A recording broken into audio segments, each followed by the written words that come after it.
जय जगन्नाथ। शुभ संध्या।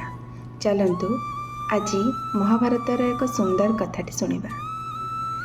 जितेबले अर्जुन युद्ध न करने मन करथिले एवं से बारंबार श्रीकृष्ण को कहते कि एमाने समस्ते मोर निजर बंधु सखा सहोदर, मु केउं भली भावे एमानक सह युद्ध करिबी। सेतेबेले श्रीकृष्ण एक स्मित हास्य दे अर्जुन को कहले, हे पार्थ,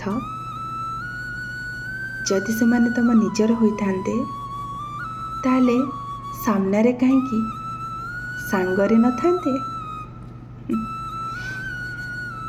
तो परिस्थिति आमर जेते भी जटिल होना कहीं, जो माने आम सुखरे, आम सक्सेस रे, आम सफलता रे आमको ईर्षा करती, आम प्रति असहिष्णु, आम भल चाहती नहीं, जो माने आम भलरे भी निज भल देखी पारती नहीं,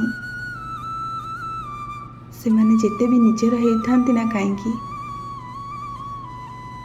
जेते भी आम रक्तर होइथांती ना कहीं, हेले आम निजर नुहंती।